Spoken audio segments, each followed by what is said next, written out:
Thank you. You can welcome everybody. Yep.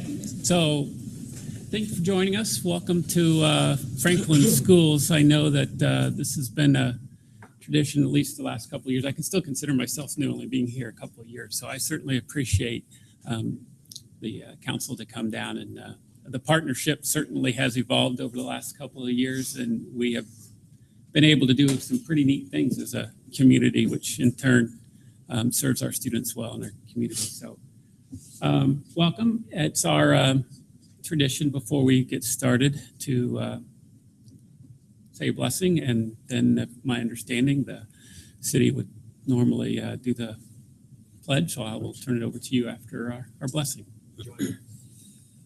Father, thanks for a beautiful day that you've gifted us with. Thank you for our students. Thank you for our town, and pray your blessing on this community. We're grateful for all you've done for us. Praying in Christ's name. Amen. All please stand. I pledge allegiance to the flag of the United States of America and to the republic for which it stands, one nation, under God, indivisible, with liberty and justice for all. Well, thank you. It is our process to open to the public for any comments for 2 minutes. If you wish to, please step forward. Having none, we'll go ahead and move on. We'll go ahead. Indiana letter grade. Mrs. Brownell. Yes, just wanted to update and share with you that last year, the 13-14 school year, was the first year that Franklin Schools as a district received an A letter grade since they have been presented from the Department of Education. And out of our 8 schools, 6 of those schools received letter grades of an A. The high school was a B, very close to an A letter grade, and Webb was a C. So we're very proud of that and hope to carry on with that tradition. Letter grades this year will be later than normal. If you kept abreast at any of the chaos at the Department of Ed and the governor's office last year, you'll know there was lots of disagreements, lots of tension, and some positive things that come out of that, but some not so positive things as well. One of the detriments to that was that our new ISTEP test that we took last spring, we will not have the results of those back until late December or the first of the year. And that was a brand new test to the state of Indiana. Even though our standards are not the Common Core standards, the Indiana academic standards are much aligned to that, and they are much more rigorous and college and career ready, which is a good thing. Last year was the first year we were tested on those new standards, so without any benchmark data, if we follow the trend from the other states that have gone down this path before us, passing rates that used to be in the high 80s, low 90% dropped to the high 50s, low 60s, low 70%. So that is something our state is anticipating will happen across the state as well. It depends on how Indiana sets the cut score for the new test. And so we just wanted to give you a heads up and know that this was something that was going to happen across the state, and you're not going to panic. It's something we anticipate getting as our benchmark data and improving every year from that point forward. So a positive that came out of the chaos was that the state of Indiana did allow every school district to determine what our own formative assessment is going to be. So that's the data that's really important to us that helps us facilitate instruction throughout the year. And that's the growth data for each student. They'll take the NWEA test in the fall, winter, and spring, and that will be for grades 2 through 10. Last year we did not have that data, and we kind of floundered because we didn't have anything predictive to help us with the state test at the end of the year. So we're hoping to have a much better tool for that. For kindergarten and first grade, we're going to use amplified DIBELS, which is more of a beginning reading phonetic-based program. So I just wanted to update you on that and let you know that we're plugging along. Thank you. Any questions? Thank you. Mr. Doty, safe routes to school. Thank you, Mr. Works.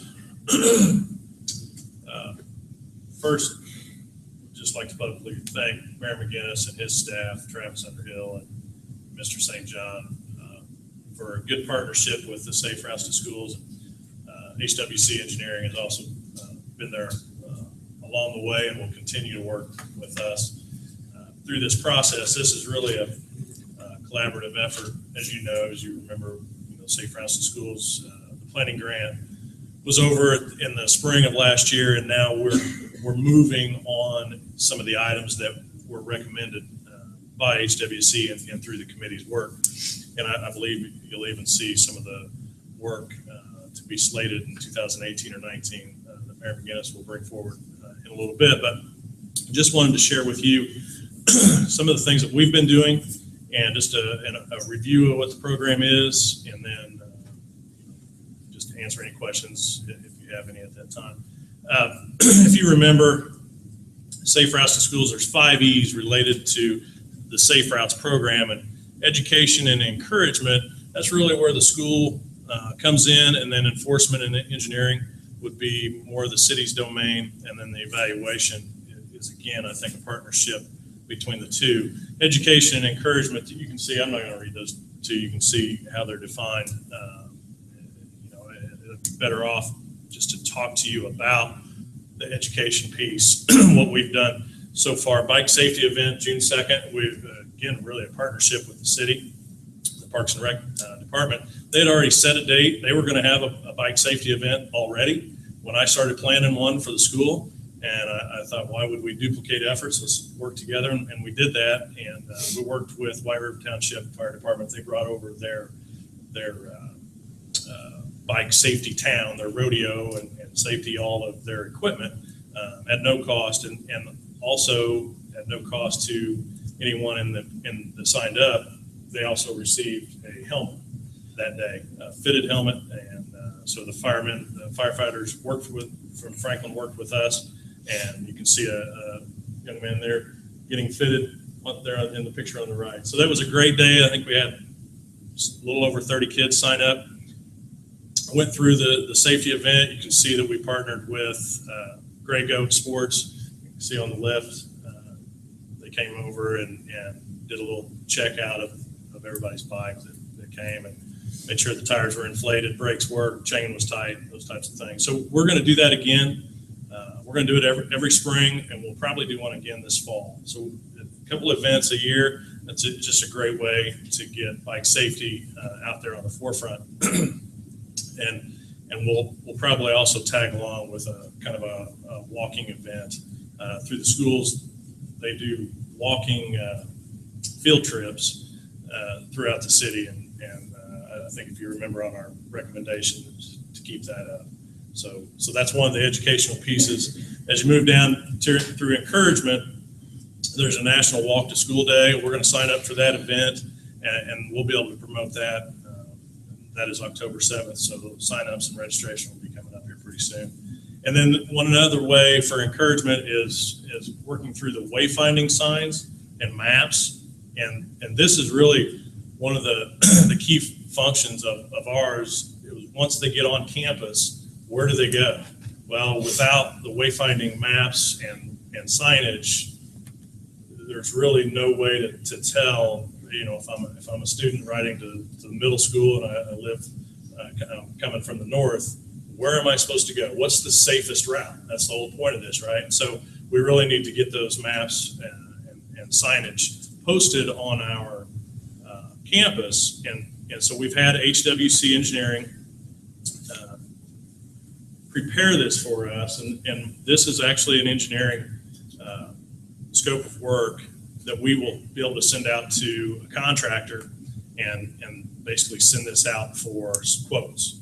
And we have a rough estimate back from HWC. It's probably going to be between $55,000 and $60,000 to do all of our campuses with this signage. So we won't necessarily go through every detail on these drawings today. I just wanted to show them to you. You can see a little bit bigger if I can increase the size here.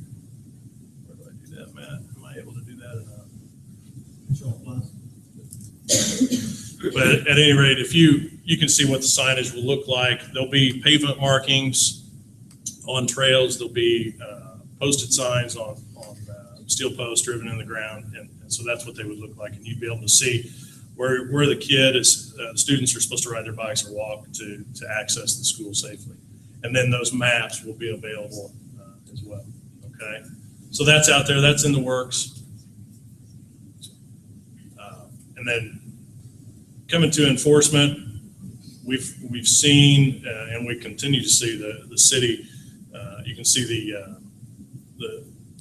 the speed limit, posted speed limit monitoring trailer on the right-hand side. We actually had one out here the other day on Commerce. I believe we're looking at Eastview Drive now because we've seen some increase in car rider traffic around Needham Elementary. So they're studying that for some posted signage there. And so the city is doing a really nice job of working with us to monitor traffic around our schools. And then going with engineering, this is again the city's bailiwick here, if you will. And I'm not going to steal their thunder and talk about Mallory Parkway because I think it's on your agenda for the mayor to talk about. So those are some of the things there, bullet points you'll see. Those are some of the really bigger ticket items that will need to be worked through. And actually, I think a lot of these are already in your strategic plan for the city. And so it's been a collaborative effort. And I think over the next 4 or 5 years, we're going to really see all these things come to fruition. So that's really it in a nutshell. Be happy to answer any questions. I know Mayor's here and he'll be able to talk more about the Mallory Parkway. I believe it's on the agenda. Am I right? You look back at like, oh, maybe it's not on the agenda. Originally was. Oh, we took it off? Okay. I pulled it earlier because you thought you were going to talk about it. Oh, my apologies. I saw it on there. So, well, just briefly, Mallory Parkway, and help me out on the day. We're talking 2019 funding year. Is that correct? Yes, summer of 18. Yeah. So if you remember in there, it's like, how do we get students to safely cross 31 and access that point? Well, it has to be some improvements on our property along with the 31 corridor there. And so we had two options, and the city applied for grant funding through the MPO and was successful in securing that grant. And so we're left with picking up 10% of the cost of the overall cost. Well, I think it's a budgeted project of $350,000. Is that right? And so between the city and the school corporation, we need to pick up 10% of that cost, which would be 5 and 5%. So we need to budget for that, which it's a great thing for Mallory Parkway and that intersection right there, because I'm sure you've been through there, especially now with traffic coming off of 65. When there's a wreck on 65, everything gets shoved right there to 31, and it gets pretty hectic. So that's a very positive thing for our city. What's the timing of that? I believe it's funding for 2019, so that's when the project would go. So there has to be some preliminary engineering work. The state was supporting their fiscal year is July 1 through June 30. So when they say fiscal year 2019, the money would typically come in July 1st of 18. Okay. And so Mallory Parkway it's not a crosswalk. I mean, it's what we actually reconfigured the whole stoplight there for the middle school and Northwood. It's kind of awkward if you're coming out of there anyways. It's kind of a ramp up. We'll level that out and clean it up a little bit. And then connect the trail between Northwood and the middle school. And then it will cross over US 31 with a lot of signals. And so it'll be a push button type of deal, and then it'll start counting down. And so then all the lights on 31 will stop, turn red. And then you can get over to the center. If you can get all the way across, which kids on bike, kids riding, they'll be able to easily get across, or anyone can get across. But if you have difficulty getting across all those lanes, there'll be a refuge, concrete curb area in the middle, surrounded by the grass, kind of the median, that you can then stop and grab and get some refuge for the next light. And there'll also be a push button there as well, so you can push there, and 30 or 40 seconds later, that light will then turn red, get all the way across. And then, as Mr. Doty alluded to, there'll be even more traffic when Kroger comes. So it'll be right there at Mallory Parkway in front of Canary Creek Cinema behind Bob Evans. And so it's going to be increased traffic through there quite a bit. And so we'd like to connect the trail all the way back into the neighborhood. But this is kind of the first step to getting there. And obviously more than just students, anybody in the community can use that. We would encourage them to cross 31 at that location as opposed to other areas. Our improved engineering map shows us moving Grizzly Cup Drive towards Crow Field. That retention basin area is moving back towards the baseball field to give us more opportunity to get away in better angles. So that would be one of the things that happen on our end as well. And actually, in talking to Doug Dickinson, transportation director, he even thinks that our staging of buses, car rider traffic for the middle school will be greatly improved with these on-campus improvements for us. So it'd be good. The signage that you said you would be posting around, do you have funding for that through a grant or? where does that come Well, from? I have not sought out any grant funding. We're looking at doing something like through capital projects, capital funds Okay.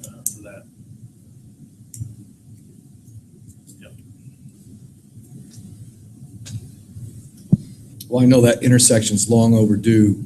I mean, we've talked about this for over a decade. So here we are in 2015, going to see something in 2019, and working with the state's tough. It really is. It's been a bear. And unfortunately for the kids, they're the ones that suffer. But I'm really, really happy to see something go in. It's way past due. It is nice to see a plan, be able to carry it out. Yep. If you all remember, I don't think you were on the board yet, but our very first joint meeting, we had brought in engineers from HWC to talk about, hey, there's this program out here, Safe Routes to School. There's an opportunity to maybe go grab some of these dollars, and we have to start off with a plan. And we had talked about it for several months, and then the call for projects came, and you know what the heck, let's go for it. And so here we are 2 or 3 years later, and the plan's done. We're starting to chip away at some of these projects. So it's really kind of neat that these meetings drive a lot of these projects that do occur.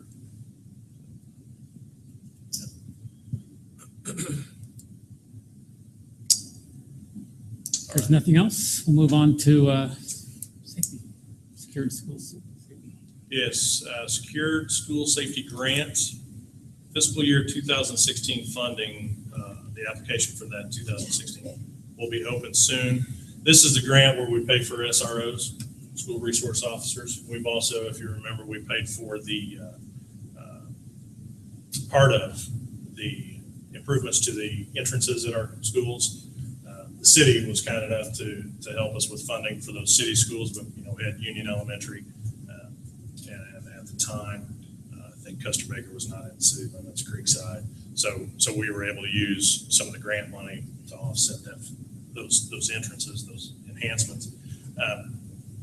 This is really somewhat of a partnership between the city and the school, because we use police officers, trained police officers as our SROs. And the grant is actually changing a little bit. The first grant, they did not allow you to pay for training with that grant funding. That has changed, and we're able to do that now. So it's actually a benefit to us. Officer Helms is already, she's contacted me. There's one of your new officers is interested in doing that. So the more SROs that we can get trained, the better off we're going to be, and be able to staff more often than what we do currently. We do not use 100% of the funding available for SROs. There's $50,000 available each year for that funding. It's 100% matching grant. To each project, obviously, would go up to $100,000. But I think one of the things this year we're going to look at will be something to enhance our bus safety, maybe some GPS, something like that. You can pay out of the this funding can pay for SROs, it can pay for a threat assessment, or it can pay for anything that will help you keep intruders out of your buildings or out of your facilities.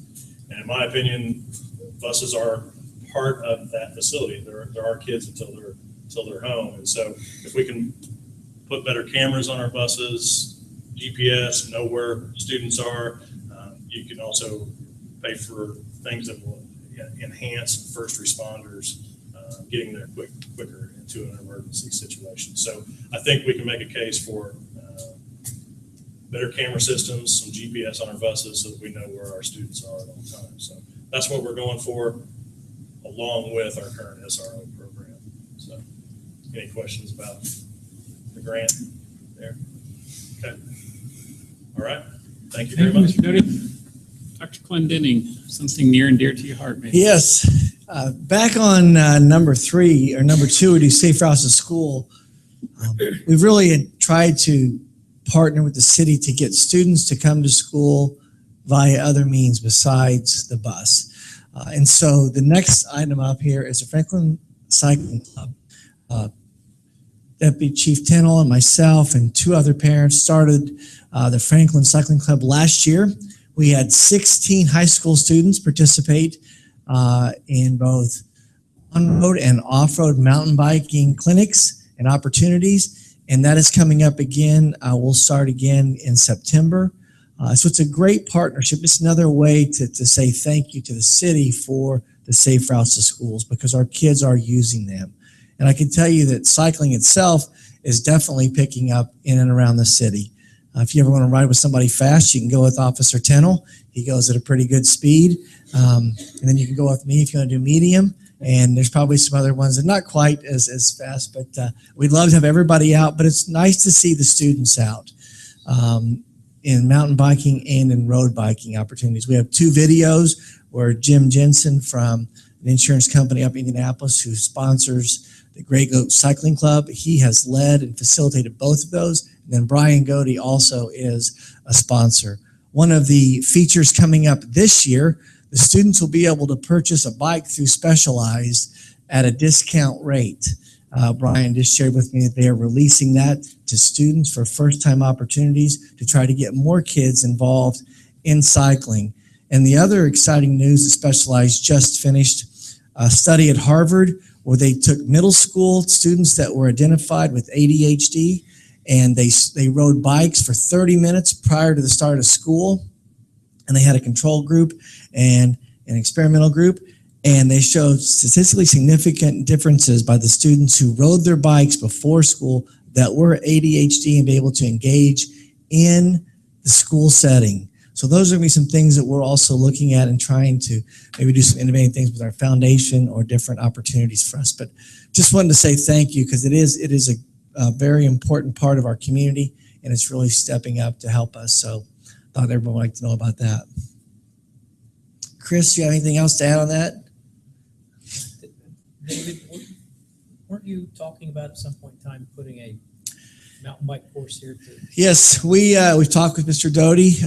We are looking at a mountain bike course as you come up the drive, joining the cross-country course and kind of going through some woods and then picking up to the hardscape and doing some things around here. Brian Godey did tell me that there's the Indian Mountain Bike Association will come out and help, and they will have kids do the voluntary service, and they would just make sure that it was an appropriate course. So we are looking at that. It's been a while since we've talked about it, but that is definitely on our radar screen. And I would say we are the first school in Indiana to actually have a mountain bike team. So that's another first for us that is pretty exciting. Another adventure that I wanted to share, and I think you're aware of the Coogee program that comes in January. We are partnering with the city and Rotary, and we are sending between 6 and 10 students to Coogee coming up in October for fall break. We have had 21 students apply, put a deposit down to go. We cannot take all of those students, but we are going to go for this trip. And the students will leave Thursday, and they'll be back Saturday before, after, at the end of fall break.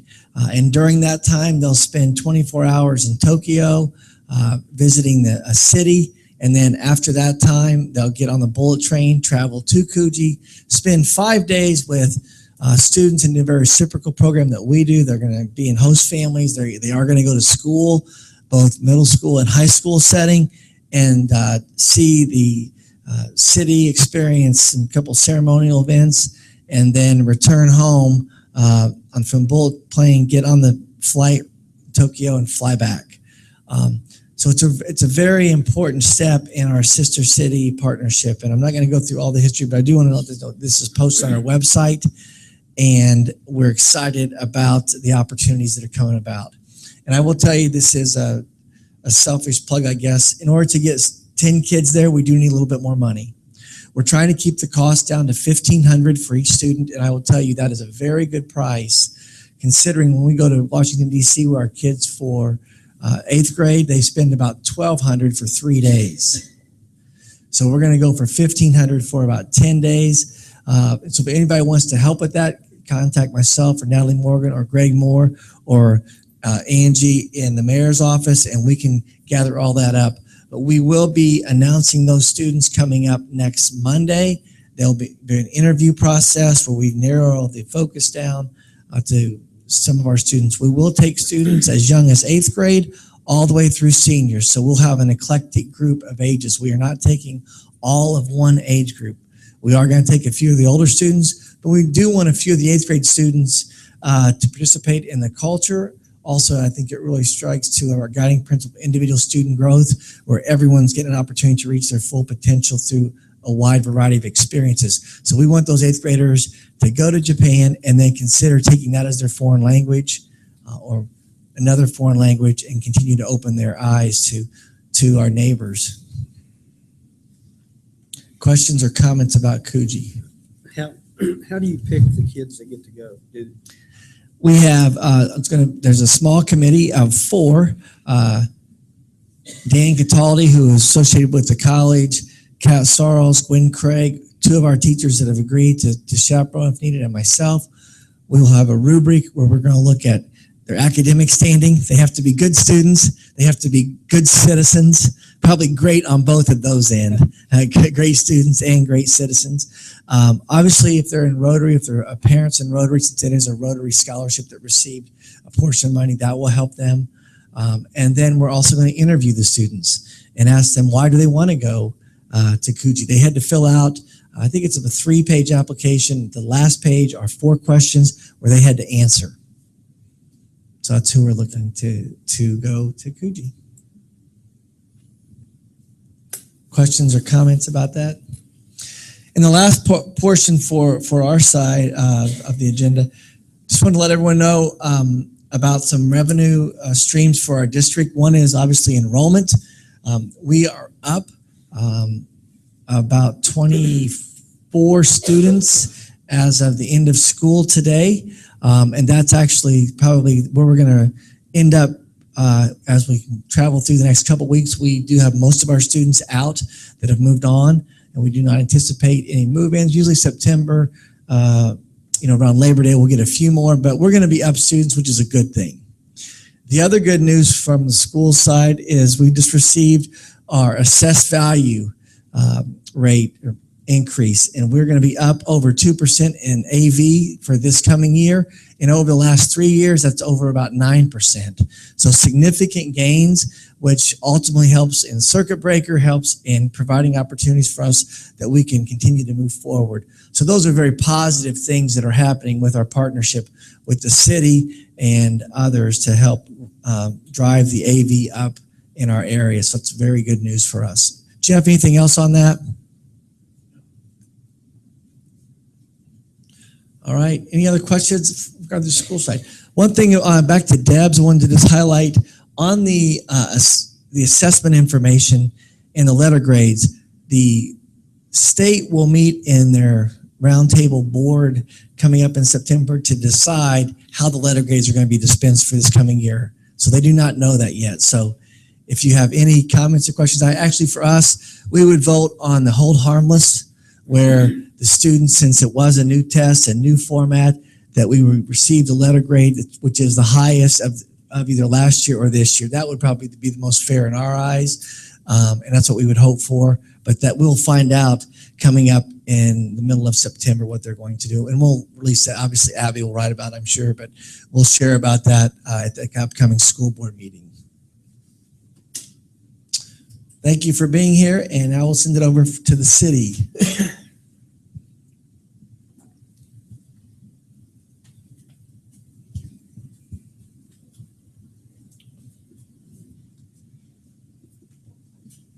Well, I'll start off kind of a footnote to what Dr. Clendenning mentioned. I had an opportunity to tell Mr. Austin before the meeting started. I didn't get a chance to tell Mr. Barnett, but our assessed value, I received it in an email about an hour or two ago, and right before this meeting started, and our net assessed value has increased 3.58% for next year. So we are extremely pleased with those numbers. It's the second highest increase in probably the last 8 or 10 years. So that's a huge. We had actually budgeted this year for about a 1.5% increase. So it's kind of nice to know we're going to be in pretty good shape. And I've been saying it all along that with property tax caps, the city, the school, everybody has been put a burden upon us to deal with the funding and how do you pay for your teachers? How do you pay for your street department employees? How do you pay for the lights and those kind of things? So, and I've said all along with property tax caps, the only way that we can do this is to increase our assessed value. So for those of you who drive through town, I'm sorry that roads are torn up and the trails are being built all over the place, but that's really the only way we can do this is to invest in our infrastructure to get people to move their businesses here and also to improve our quality of life. And that's really the only way we're going to be able to fight through this. So I've been proud of what we've been able to accomplish, but I also know it's been a true pain in all of that. So some of the things we've been able to accomplish. Now, these first two, I really would love to take claim for, but commercial development like this, it really doesn't happen much on the city end. I will tell you, though, that our staff, planning and engineering staff, have been phenomenal in assisting, working with Walpert and with Meyer and the folks from Kroger and the real estate development group. Those are probably the most two well-known, recognizable commercial developments that have been announced in the last several months. I know the Daily Journal has done a great job of plugging those and getting that information out. But Dr. Clendenning, for you gentlemen up here, is passing out some of the site plans for both of those developments. I hear a lot, these announcements are made and then it takes several months for a shovel to actually hit the dirt. And I've heard a lot lately about, well, Meyer's dead. No, Meyer's not dead at all.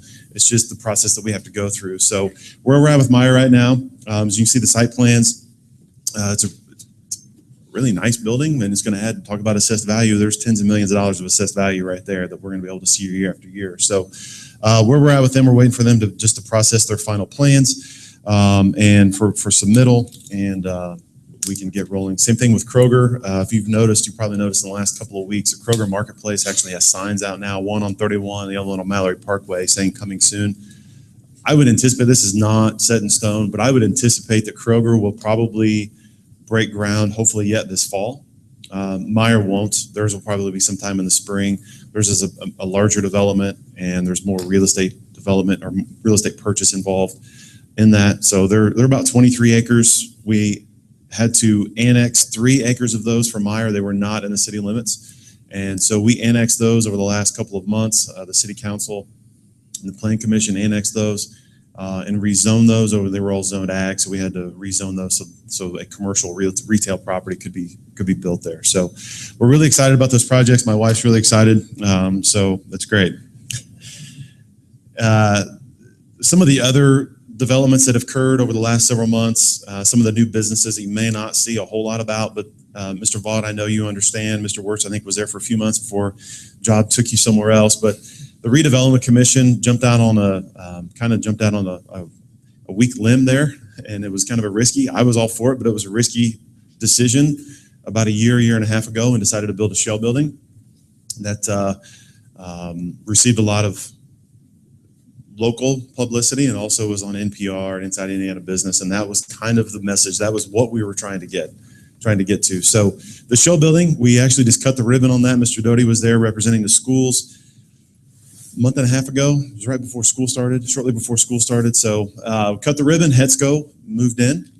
Really excited about having Hetzco. Unfortunately, we stole them away from Greenwood, but that worked really well for us. They currently employ 49 people.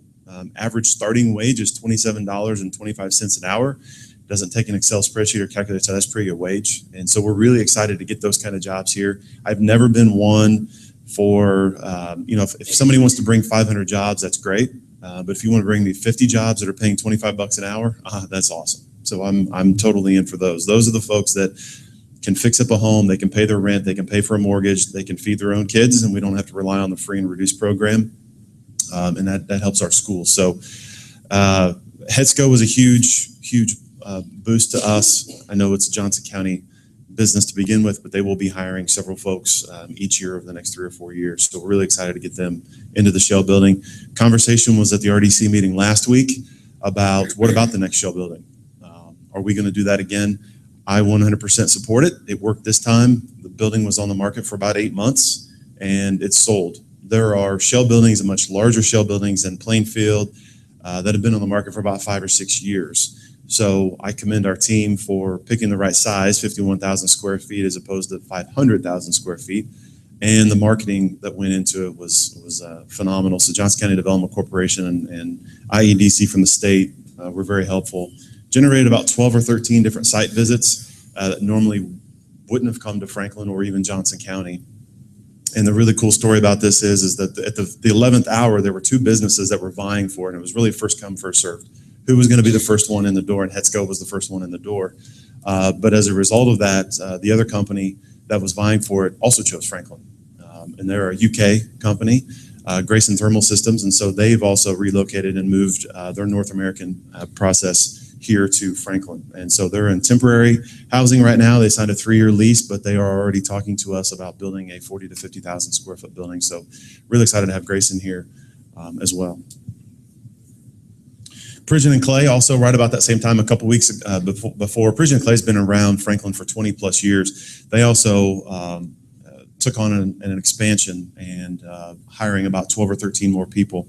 So we're really excited to have them.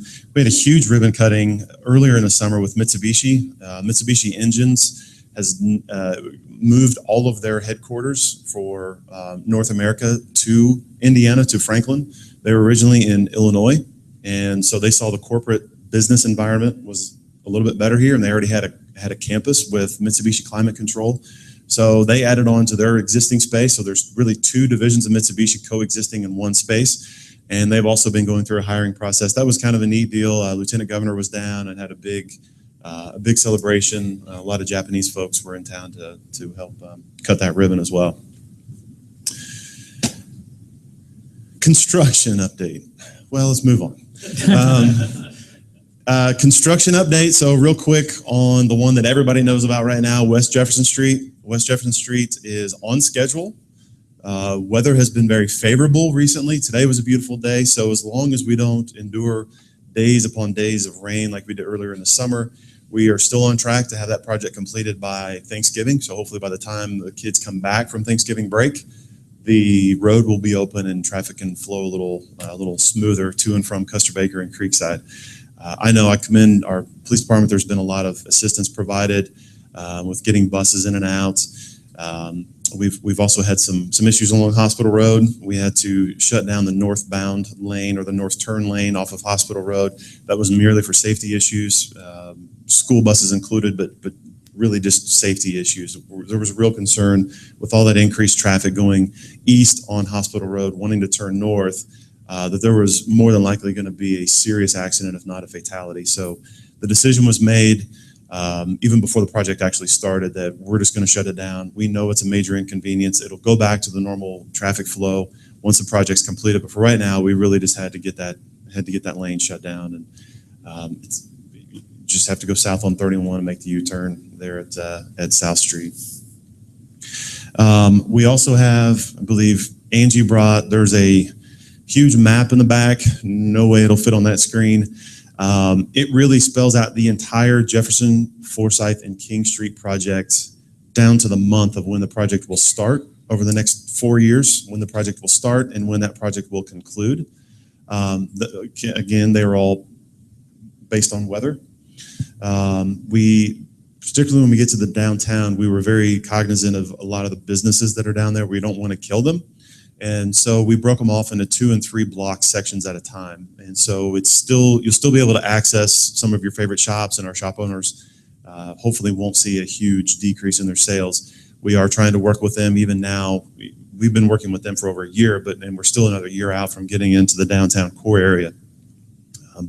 We've been very blessed with NDOT and Federal Highway through the relinquishment that that entire stretch of project, which is about $22 million, we won't be funding it. And so that's why the delay, part of the delay is due to design. The other part is that a lot of these grants don't come in until a fiscal year starts and ends. And so it was either go spend $22 million of our own, which I'm sure, Mr. Mercer, you don't have either, or we can wait. And so we decided we'll wait if we want to get this done. So west of 31 was locally funded, but east of 31 will be funded through NDOT and Federal Highway.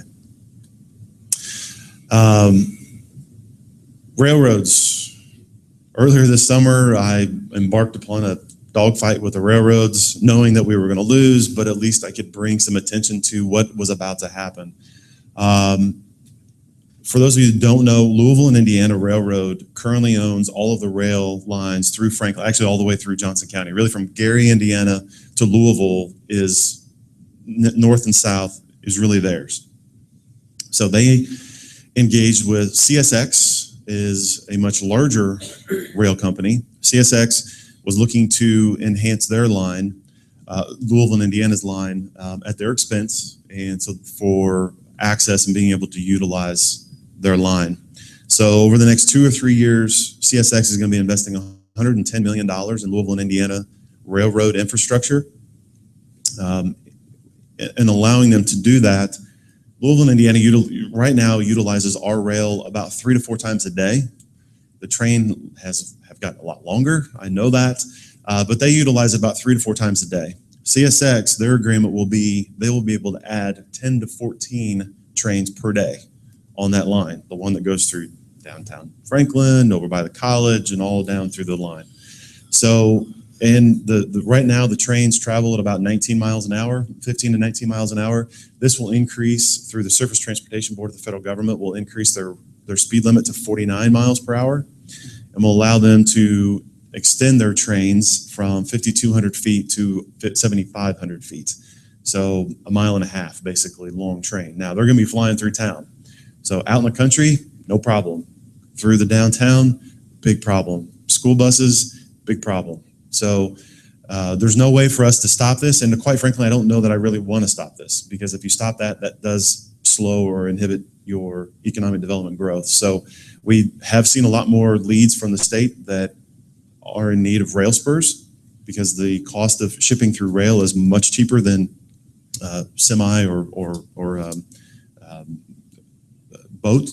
So we've seen that increase, and so I really don't want to stymie that growth at all. But one thing that I really would like to see from the railroad, and we've made a lot of headway with, you've probably seen on the news, I partnered with the city of Columbus, city of Seymour, and the city of Greenwood on really this fight. And some of the other communities were asking for a lot. I was not. We're in pretty good shape with public safety as far as fire stations on either side of the track.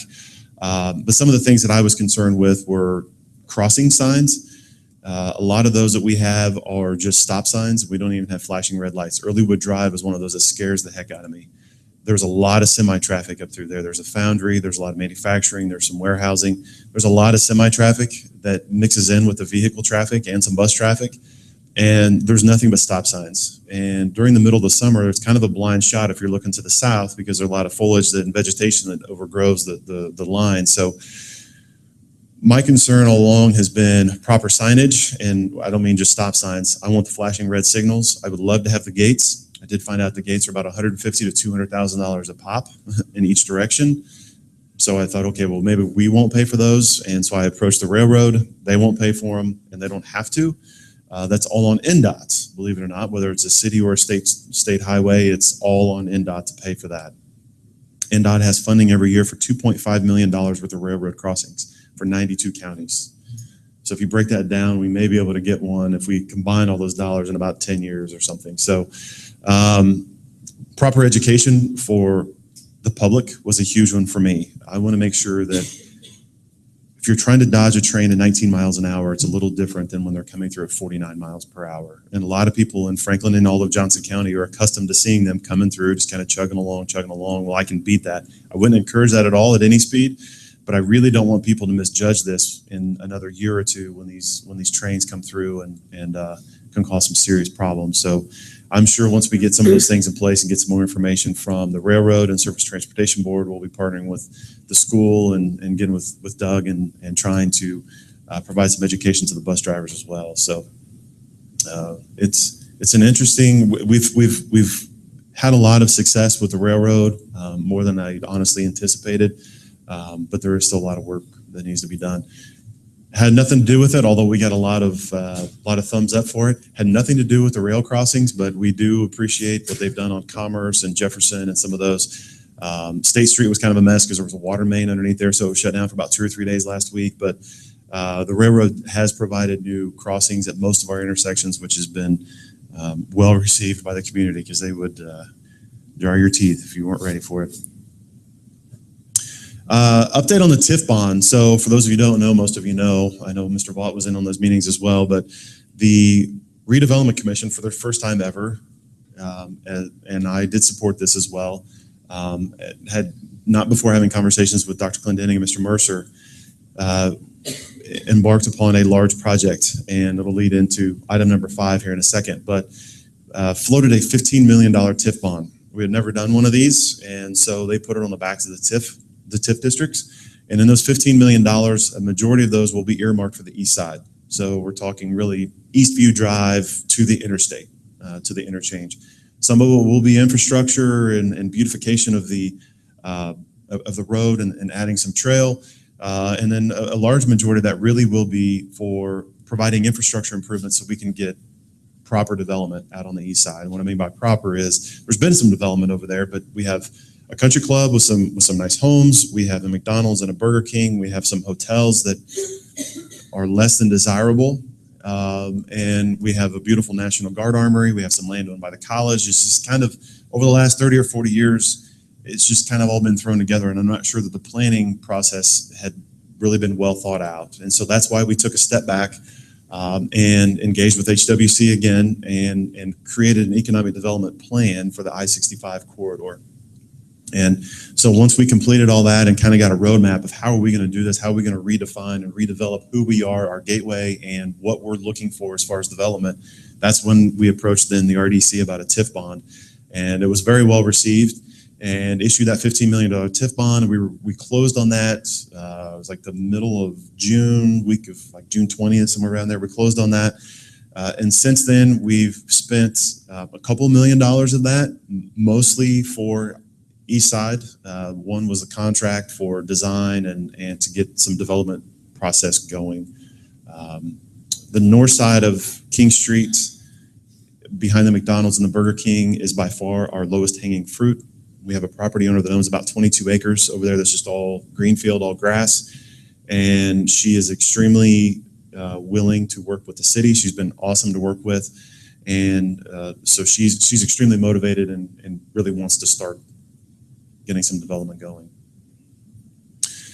So what I have another packet of information here for you guys. We can pass it out. I have quite a few copies. What you'll find, many of those that go to the city council meetings, you've seen these before, the before and after photos. So the before photo, I've jokingly said several times, and I'll do it again. That is not Photoshop. Those potholes are real. That is a photo that was taken earlier this year, but it's only gotten worse since. The second page is what we are designing currently.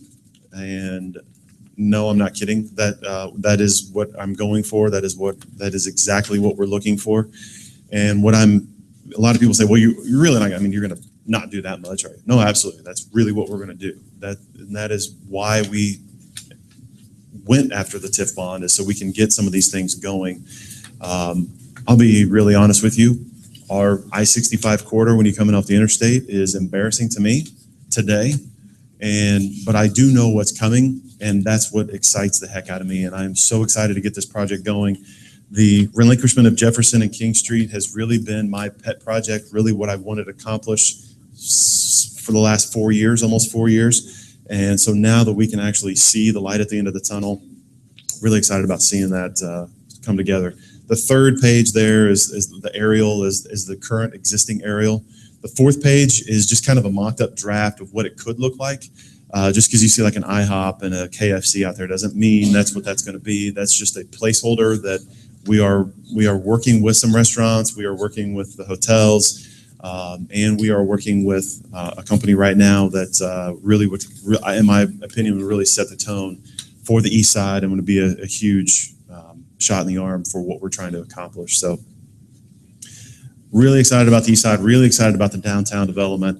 I think it's going to go back to where I started with this whole conversation. Assessed value, by the way, that area that you see in those photos is not in a TIF district, and I have not proposed that it go into a TIF district. So the AV right there, if you see on the left side of the map, there's a little roundabout there in the middle. Everything on the left side of that, I looked at the assessed value the other day. Assessed value on that 14 acres is $30,700, $30,600, I think. So, Mr. Mercer, I think our tax collections on that maybe have paid for your laptop, maybe, annually. So being able to turn that from $30,000 into $3 or $4 or $5, $10 million is going to be nothing but benefit everyone in the community, from kindergarten through our seniors. And I'm not talking about seniors in high school, I'm talking about the seniors in our community. And I'm really excited about getting this going. We've put a lot of effort and a lot of work into this. So if anyone has any questions about anything I covered, I'll answer them, especially if it's about the east side. Well, going back to item one. Yes. The biotech firm that was moving Yes. it down, what's the status? So B2S Labs is a good question. B2S Labs I asked this question a couple days ago as we were setting up for the festival downtown. We were told we're hoping that we close with the economic development agreement and close on the property in the next 1 to 2 weeks. And then they'll take, obviously, immediate possession. We have nothing in there. We need to move out. So immediate possession, and then they can get started on their project. They have gone through their architectural design on what they need on the interior and all those kind of things. So I think how it will look is the first floor is really going to be their operations, their lab space, their freezers, their offices, their stuff. The second floor will be phase 2 of that project, and their goal is to create kind of a biotherapeutic, biotech accelerator space where they could bring in 2 or 3 smaller businesses that maybe provide them subservice to what they do that can maybe help get them going as well. So it's another project. That one's been going on for quite some time, but they also had a grant that they were trying to get through the NIH, National Institute of Health, and they're working through all of their processes as well. And I know they've partnered with the college, Franklin College. What is your ballpark schedule on the corridor piece? Yeah, good question. I forgot to mention that. So with the addition of the TIF bond, we will be able to accelerate this from 2019 to 2016. So we are currently in design of what you see right there. Those are obviously just renderings, architectural renderings, but we are in design right now. We are about 60% of the way through that process, working on environmental review and geotechnical review. Once we get through that hurdle, then we'll be well on our way to hopefully being able to start tearing up that road in next summer. Then we'll have to worry about Needham and Webb.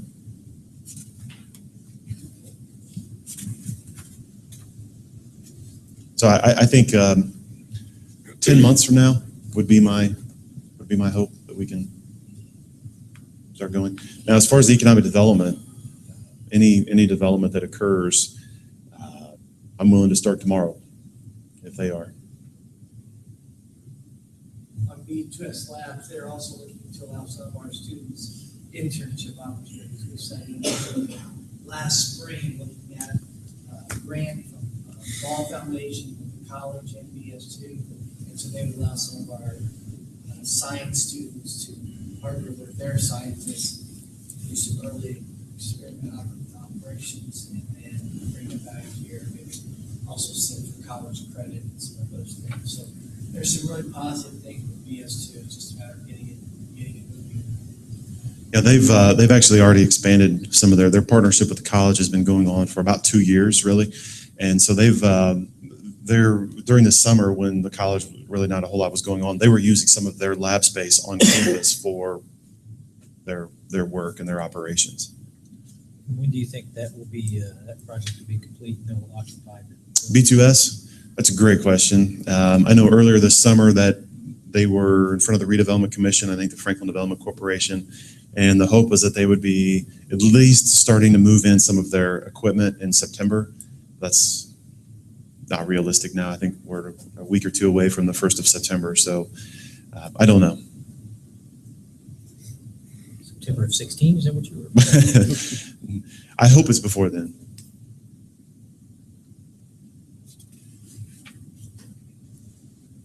Anything else from the council side that you want me to touch on? Or you Mayor, guys I wanna think touch on? probably, you mentioned railroads and you mentioned railroad speed, and I'm backing off the economic development here, but I think it's a great forum for everyone to talk about, the teachers to talk to the kids about the speeds of these trains. I mean, it's going to be a dramatic change. And as a kid growing up in town and running around town, and, it's going to be dangerous. And the speeds are really going to surprise people. And a child on a bicycle, it's going to be dramatic. And I think if the teachers would really stress to their students, especially at the elementary level, that these trains are going to be so fast and they will be dangerous. So I think it's a great time to discuss that here at this setting. And I appreciate any push that we guys, we can do education-wise when it comes to the speed of these trains. Yeah, and we'll certainly, whenever we do like safety events, we'll stress railroad crossings. Yeah, I'm sure, Chief would, do some sort of education, something with the students and working with you guys, and it's going to be so fast compared to what we've seen. And I believe that they will come and use them.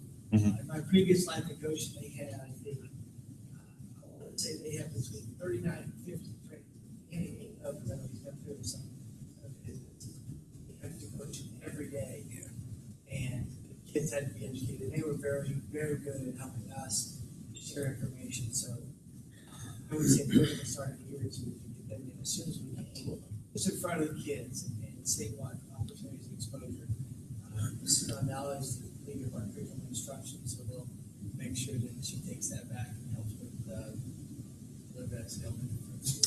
Yeah, with CSX, part of the Surface Transportation Board ruling in the Federal Railroad was that they had to provide to all the communities in Indiana, that they had to provide a kind of like a community liaison, a specialist that works with the communities and travels around and works with them and kind of the middleman. And we're fortunate that the person that was selected lives in Franklin. So that gentleman, we've met with him a couple of times. He's been very engaged with us. Obviously, he lives here. He's a younger guy, has kids here. So I think we'll get some pretty good service out of him and some good communication. Thank you. Sure. Mayor, on the development on the east side, if you can boil down to a couple of things that we can do to help in attracting economic development. We certainly, I think the Google thing was a big deal. I think we've proven that through some of the things that we've done, we've generated a significant amount of economic dollars with the events that we've held. So what are the couple of things that you think we can do to help with the economic development? I think what you'll see, particularly on the north side, as far as what kind of business, what industry is going to be, and it's going to be your hotels, which we're going to probably lean on Dr. Clendenning and Matt Sprout and some of those to kind of give us some numbers, what it was from the Google conference, the numbers, where were they staying, those kind of things. I know they're coming back in April, so I wanted to get another round of that information once that time comes. Hopefully we'll have somebody landed by then. Obviously there probably won't be a building up for them to stay in, but at least we will have some sort of a foot on the ground. So I think that information, I know it's been 2 or 3 years, but I know Mr. Mercer and Dr. Clendenning and I partnered together on the sports corporation concept. And I'm not suggesting that we go out there and we create this corporation without a whole lot of direction or funding, but at least there's a lot of information in there that we were able to obtain from the funding grant from the FDC that I think we can use that. And so I think being able to tap into some of those reports and some of those pieces of information, particularly from Google, would be helpful. The other one, to be honest with you, I think it's going to be a lot of retail and hospitality as far as restaurants. So providing a workforce. I'm sure there's some 16, 17, 18-year-old kids out there that would like to, or maybe their parents would like for them to get a job. And so I think there's going to be some opportunities out there for the kids for some employment for those that want to be able to get a car and those kind of things. And that's kind of the vision, what we see on the north side. The south side is still kind of yet to be determined. There's already some development there. And if we want a redevelopment, what's that going to look like and when are we going to get to that point? The east side of the interstate on the south side has already been defined. That's an industrial park. Anateck Park, we have 64 acres left there, and it's state certified shovel ready. So we're ready to throw a shovel in the ground. I mean, it's already been through all the environmental, all the geotech, all the utilities are in place, all the roads are stubbed in.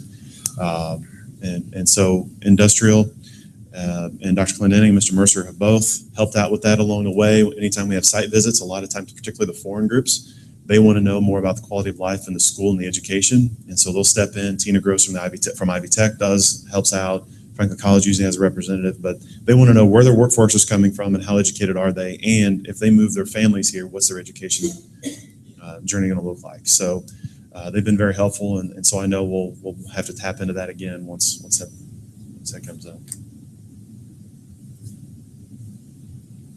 So I want to thank you, everyone, particularly the elected officials up here. I know it's a beautiful day out, and it's a day that we would normally have off. Special thanks to our 2 council members that showed up. I also want to point out we have 2 of our, I guess I can't say councilman-elect yet, but they are unopposed on the ballot in November. But Keith Fox and Drew Eggers will be joining us next year. So next year when we do this, they'll be able to sit up here with us and participate. So I want to point them out. Future clerk treasurer? Yes. Oh, yeah, she's still here. Jane Rhodes, also not clerk treasurer elect yet, but in November she will be. Actually, I don't think there is an election in November. There's not even going to be, the polls won't even be open because none of us are opposed. So Jane Rhodes, Drew Eggers, Keith Fox, we're all here as well. Department, what happened to Timmel? Did he ride home? He had a meeting he had a meeting at 7. Chief O'Sullivan, our police chief, is here. Angie Longton from my office that really does everything. I just show up and talk, is here as well. So thank you. Thank you. Appreciate it, Mayor.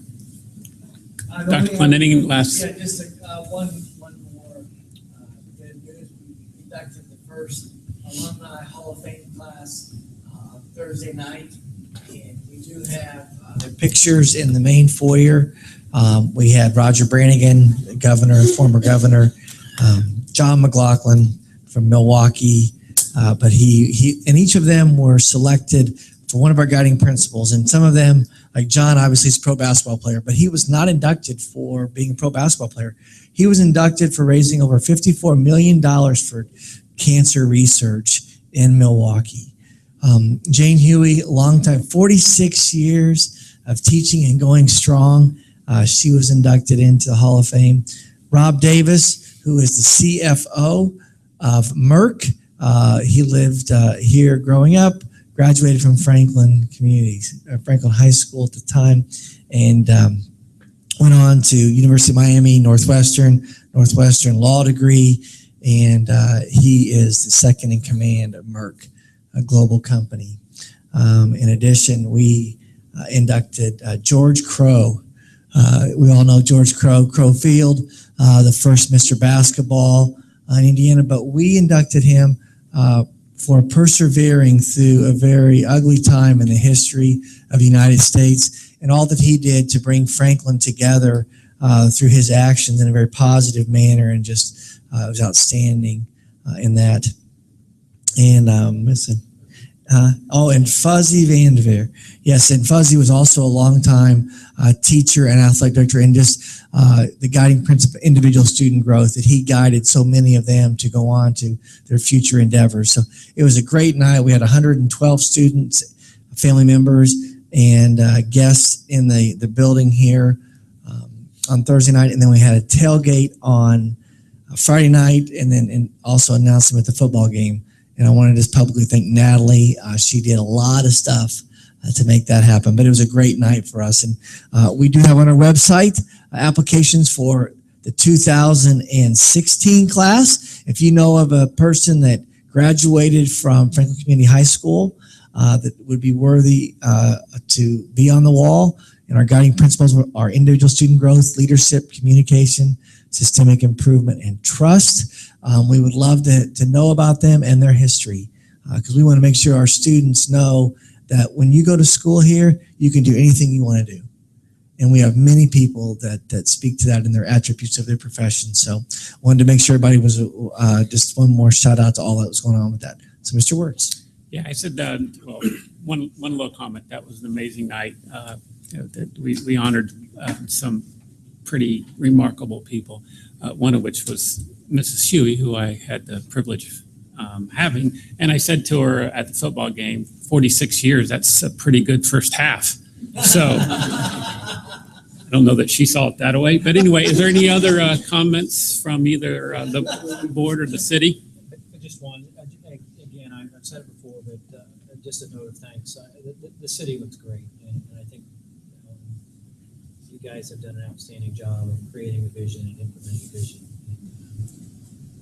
Like everybody at this table, I've lived here all my life, and I'm really proud to live here. It really does look great. So thanks and congratulations. Thank you. Open it up to the public if there's any comments. I know some of you know that since I've retired, I've really become interested. I came to Franklin in '64 and retired. I really don't know anything about this county. So at the museum, they do a lot of volunteering. In the last 3 years, I've had the honor of taking new teachers on a bus tour. The first year, I gave them 3 pages of information. This year, they got 11.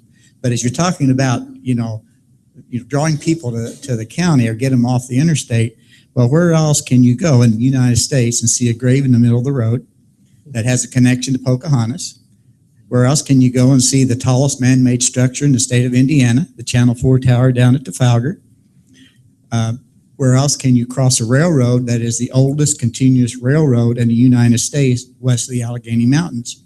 It began building it in 1932. They finished it in 1847. And it's been in continuous use, finished at Indianapolis in 1847. It's been continuous use since then. Where else did the only contract provide flour for the Union Army come from? The mill at Edinburgh and a mill at Amity, because of the railroad. When the Civil War broke out, they had the only Union contract to provide flour to make hardtack, which was the staple of the Union Army. So my title, my little 11-page document is Unique and Historic Johnson County, and I really learned a lot. But I was thinking, some people might see a sign and say, "Oh, a grave in the middle of the road." If you Google it, it's the only. If you Google grave in the middle of the road, the only thing that comes up is the grave down just off of 31. So just some unique things about the county that most people don't know. Most people can't name the 9 townships. Thank you. You had a great article, and I appreciate what you do for our new teachers. So thank you. Any other comments this evening? I would like to thank Dr. Clendenning and Mayor McGinnis for keeping this going and keeping our community together on even keel. And I likewise appreciate what the school board's doing. And I know Dr. Clendenning always had the slogan of Journey to Greatness. And I like to feel like, and I said this last year, we're on this journey to greatness together, not only as a school, but as a city. And when we all work together, I think that's what brings us together. This is pretty unique for any school board, and city council, I don't know if anybody else does this. I know we had some councilmen that this year were a little slack. Feel bad about that, but I know they were planning on coming, so I'll make a little excuse there for them. I guess it's the weather, whatever. But next year, I'd like to invite you guys to our house.